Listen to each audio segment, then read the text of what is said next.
আগামীকাল 25শে এপ্রিল শুক্রবার এবং ইন্দ্রযোগে 3টে রাশির জাতক জাতিকাদের অর্থপ্রাপ্তি যোগ তৈরি হয়েছে। এই অর্থপ্রাপ্তি যোগে হঠাৎ ভাগ্য বদলে যেতে পারে, তাই আমার উদ্দেশ্য আপনাদের অ্যালার্ট করা।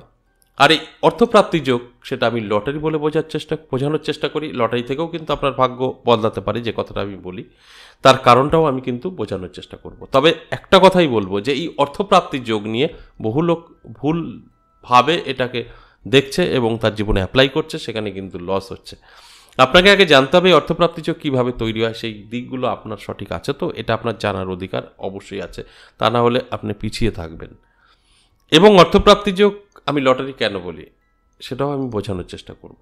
এবং যারা লটারি প্রিয় তাদের জন্য লাকি নাম্বার এবং শুভ সময় কিন্তু থাকছে, তাই সঙ্গে থাকলে সবটাই কিন্তু জানতে পারবেন। অবশ্যই সঙ্গে থাকুন, আমি শেষ পর্যন্ত থাকলে লাকি নাম্বার শুভ সময় বলবো এবং 3টে রাশির সম্পর্কে যে বলবো, তাদের যে অর্থপ্রাপ্তি যোগ তৈরি হয়েছে, কোন কোন দিক থেকে তাদের শুভ হতে চলেছে, সবটাই আমি জানানোর চেষ্টা করব। নমস্কার, জয় মা কামাখ্যা, জয় মা তারা। আর যারা আমার সাথে সরাসরি দেখা করতে চাইছেন, এসে কথা বলতে চাইছেন আপনার সমস্যা নিয়ে, হতে পারে আপনার সমস্যা বড়, হতে পারে ছোট, হতে পারে আপনি সংসারে অশান্তির মধ্যে আছেন, হতে পারে ঋণ করে ফেলেছেন, ধার করে ফেলেছেন, হতে পারে আপনার স্ত্রী বা আপনার সন্তান বা আপনার স্বামী অবাধ্য, কথা শুনছে না, কেউ নেশাগ্রস্ত হয়ে পড়েছে, নানাভাবে আপনার মধ্যে একটা বিরক্তি বা অশান্তি কাজ করতে পারে, বাস্তু খারাপ, কর্মহীন, কর্মবন্ধন হতেই পারে। যদি মনে হয় যে এই প্রবলেমগুলো আপনার আছে, যোগাযোগ করতে পারেন। সরাসরি দুটো জায়গায় পাবেন, আমার নিজের মন্দির এবং তারাপীঠ। তারাপীঠ পেয়ে যাবেন মাসে দুবার, শুরু এবং শেষ। প্রত্যেক ইংরাজি মাসের শুরু এবং শেষ তারাপীঠ পেয়ে যাবেন, দুদিন করে। যদি মনে হয় তারাপীঠ দেখা করব, অবশ্যই হোয়াটসঅ্যাপে এসে ভয়েসে বা লিখে বলবেন, একদম সেখানকার কন্ট্যাক্ট নাম্বার এবং অ্যাড্রেস পাঠানো হবে, সেইভাবে চলে যেতে পারবেন। আর যদি মনে হয় না আমার মন্দিরে আসতে চাইছেন, সপ্তাহে 3 দিন করে এখানে থাকা হয়। এটা হচ্ছে নদিয়া জেলা, বীরনগর। সপ্তাহে 3 দিন, সোম, মঙ্গল, বুধ আপনি বীরনগরে পেয়ে যাবেন এবং বেলা 11টা থেকে সন্ধ্যে 6টা। সেক্ষেত্রেও আপনাকে হোয়াটসঅ্যাপে এসে বলতে হবে বা লিখে বা ভয়েসে যে আমি বীরনগর 10 মহাবিদ্যা কালীবাড়ি দেখা করতে চাই, সেক্ষেত্রেও আপনি অ্যাড্রেস পেয়ে যাবেন, খুব সহজেই চলে আসতে পারবেন। আর যদি মনে হয় এই দুটো জায়গার কোথাও আমার যাওয়া সম্ভব না, আর একটা প্রশ্ন সকলেরই থাকে, চেম্বার আছে কি? একদম চেম্বার নেই, চেম্বার কোথাও নেই, দুটোই মন্দির যে বলা হয়ে গেছে। তাই চেম্বার নিয়ে প্রশ্ন করা মানে বোকামি। আর বাড়িতে বসে যদি আপনার সম্পর্কে জানতে চান, সেক্ষেত্রে অবশ্যই প্রসেস আছে, সেটা কমপ্লিট করতে হবে। সেক্ষেত্রেও আপনাকে এই হোয়াটসঅ্যাপে এসে ভয়েস বা লিখে বলবেন, আমাদের কিছু নিয়ম পাঠানো হবে, কমপ্লিট করবেন, 24 থেকে 48 ঘন্টায় কল করা হবে। ঠিক এইভাবে অফলাইন বা অনলাইন আপনি কিন্তু আপনার সমস্যা নিয়ে আমার সাথে আলোচনা করতে পারবেন, যদি আপনার ইচ্ছা থাকে তো। এবার আসুন আজকের যে আলোচনা, অর্থপ্রাপ্তি যোগ। এই অর্থপ্রাপ্তি যোগ কীভাবে তৈরি হয় সেটা আপনার অবশ্যই জানা প্রয়োজন আছে। এই অর্থপ্রাপ্তি যোগ তৈরি হয় রাহু, শুক্র, মঙ্গল দ্বারা। এই রাহু, শুক্র, মঙ্গল যদি আপনার জন্মছক বা হস্তরেখায় ভালো থাকে, তারপর জানতে হবে যে আপনার মধ্যে কোনো আশা আকাঙ্ক্ষা আছে কিনা, বড় স্বপ্ন আছে কিনা। তারপর সেটাকে জানতে হবে আপনি কখনো অ্যাপ্লাই করেছেন কিনা, ইচ্ছা শক্তি কতটা আছে আপনার। এই সব কিছু যদি ম্যাচ হয়ে যায়, তাহলেই আপনার সাথে মিলবে।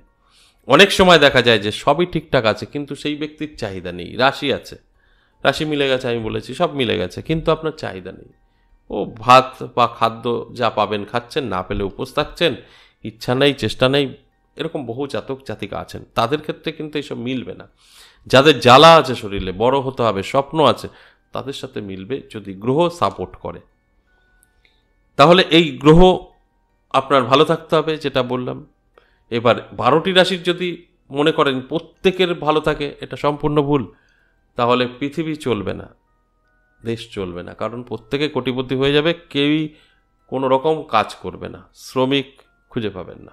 তাই সেক্ষেত্রে ভালো প্রত্যেকের কখনো থাকবে না, কিছু ভালো কিছু খারাপ, যেটা আমি 50% বলি। আমাদের জানতে অজান্তে 50% জাতক জাতিকাদের প্রত্যেকটা শুভ গ্রহ শুভ ফল দেয়, তারা যে কোনো কাজে সাকসেস এবং তারা করোড়পতি।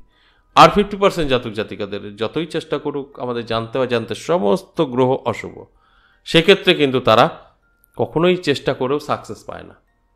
এগুলো বুঝতে হবে। আপনি ভাবছেন আমার রাশি বললো সব পেয়ে যাব, গ্রহ নক্ষত্রটা আপনার অবশ্যই জানার প্রয়োজন। গ্রহ নক্ষত্রের অবস্থানটা কি সেটা তো জানার চেষ্টা করছেন না, আপনি শুধু দেখছেন আমার রাশি আছে।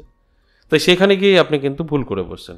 এবার কারোর মিলে যাবে, কারণ জানতে তাদের গ্রহ সাপোর্ট করবে, আর কারোর মিলবে না, যেটা আমি 50% বলি মিলবে না।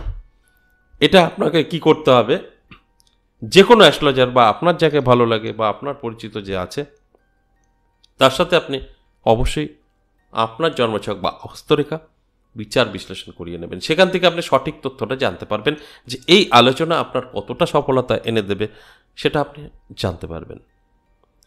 এবার আসুন, এই অর্থপ্রাপ্তি যোগ কীভাবে ঘটে। এই অর্থপ্রাপ্তি যোগ আগেকার দিনে ঘটতো গুপ্তধন, মাটির নিচ থেকে যেটা পাওয়া যেত, রাস্তায় পড়ে পাওয়া, বা কেউ সম্পত্তি লিখে দিত। এখন তো সেটা সম্ভব না, তাই আমি লটারি বলি, লটারি লিগালি পাওয়া যায়।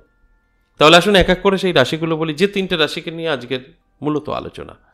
সেই রাশিগুলোর মধ্যে আমি প্রথমেই যে রাশির কথা বলবো সেই রাশিটি হলো কর্কট রাশি। কর্কট রাশির জাতক জাতিকাদের দারুণ সময় থাকবে আগামীকাল। কোনো না কোনোভাবে আর্থিক উন্নতি হবে চোখে পড়ার মতো। এবং যারা লটারি প্রিয়, লাকি নাম্বার এবং শুভ সময় আমি বলে দেবো, সঠিকভাবে যদি সেটাকে ব্যবহার করতে পারে একদম ভাগ্য বদলাবে, গ্রহ যদি সাপোর্ট করে তো। আর যদি মনে হয় আমি কখনো লটারি কাটবো না, সেক্ষেত্রে বলবো চোখ কান খোলা রাখুন, অ্যালার্ট থাকুন, লটারি কাটার দরকার নেই। সেখান থেকেও কিন্তু আপনার ভাগ্যের চাকা বদলে যেতে পারে। তাই আমি বলবো অবশ্যই চোখ কান খোলা রাখুন। দেখবেন রাস্তাঘাটে 10 টাকা বা 5 টাকা পড়ে পেতেই পারেন, মান্যতার দিন পুজো করুন, ক্যাশে রাখুন, সেখান থেকেও আপনার কিন্তু প্রাপ্তি ঘটতে পারে। 2 নম্বর যে রাশির কথা বলবো তুলা রাশি। তুলা রাশির জাতক জাতিকাদেরও কিন্তু দারুণ সময় থাকবে, যে কোনোভাবেই হোক না কেন প্রাপ্তি কিন্তু ঘটবেই। আর যদি আপনি লটারি প্রিয় হয়ে থাকেন, মাঝে মধ্যে লটারি কাটেন, তাহলে একটা ছোট করে লটারি কাটতে পারেন, লাকি নাম্বার শুভ সময় আমি বলে দেবো মেনটেন করে, সেখান থেকেও কিন্তু আপনার ভাগ্যের চাকা ঘুরে যেতে পারে। আর যদি মনে হয় না আমি কখনো লটারি কাটিনি, লটারি কাটবো না, প্রয়োজন নেই, চোখ কান খোলা রাখুন, অ্যালার্ট থাকুন, দেখবেন কোনো না কোনোভাবে আপনার কিন্তু প্রাপ্তি ঘটবেই। সেটা হতে পারে 10 টাকা, হতে পারে 500 টাকা, সেটাকে মান্যতা দিন, পুজো করুন, ক্যাশে রাখুন, সেখান থেকেও আপনার কিন্তু ভাগ্যের পরিবর্তন ঘটতে পারে। তবে খরচ করলে কিন্তু উল্টো হয়ে যাবে, কখনোই খরচ করা যাবে না।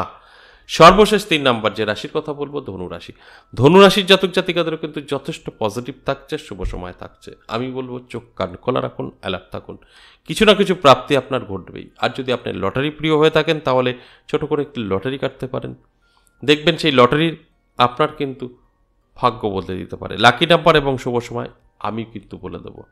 আর যদি মনে হয় যে না আমি লটারি কখনো কাটবো না, সেক্ষেত্রে আমি বলবো চোখ কান খোলা রাখুন, অ্যালার্ট থাকুন, রাস্তাঘাটে 10 টাকা বা 5 টাকা বা 500 টাকা যদি পড়ে পান, সেই টাকাটাকে অবশ্যই মান্যতা দিন, সম্মান করুন, পুজো করুন, ক্যাশে রাখুন, দেখবেন সেখান থেকেও আপনার কিন্তু ভাগ্যের চাকা ঘুরে যেতে পারে। আর যদি মনে হয় যে আমি খরচা করে ফেলবো টাকাটা, তাহলে কিন্তু অনেকটাই ক্ষতির মুখে পড়ে যাবেন, তাই খরচ কখনো করা যাবে না। এবার আসুন লাকি নাম্বার। এই লাকি নাম্বার অবশ্যই যদি লটারি কাটেন, লটারির মধ্যে থাকতে হবে। কর্কট রাশির জন্য বলবো 9, 6, লটারির শেষ দুটো সংখ্যা হতে হবে। এরপর তুলা রাশির জন্য 9, 7 শেষ দুটো সংখ্যা হতে হবে। তারপর ধনু রাশির জন্য 9, 5 শেষ দুটো সংখ্যা হতে হবে। এই সংখ্যাগুলো যদি আপনি ঠিকঠাক লটারিতে রাখতে পারেন, সেক্ষেত্রে প্রাপ্তিযোগ অনেকটাই বৃদ্ধি পাবে। শুভ সময় কখন? শুভ সময় আগামীকাল বিকেল 3টে থেকে সন্ধ্যা 5টা, সময়টা ভীষণ শুভ। যদি মনে হয় এই টাইমটা আমি বার করতে পারবো না ব্যস্ত থাকার কারণে, তাহলে রাহুকাল এড়িয়ে যেতে হবে। সারাটা দিন শুভই থাকছে। রাহুকাল কখন? আগামীকাল রাহুকাল সময় সকাল 9:58 থেকে বেলা 11:35, এই সময়টা রাহুকাল। এই সময়টা কোনো শুভ কাজ করা যাবে না, লটারি তো কাটা যাবেই না। এছাড়া সারাটা দিন কিন্তু শুভই থাকছে। আজ এ পর্যন্তই, আবার আসবো নেক্সট ভিডিও নিয়ে। ততক্ষণ ভালো থাকুন, নমস্কার।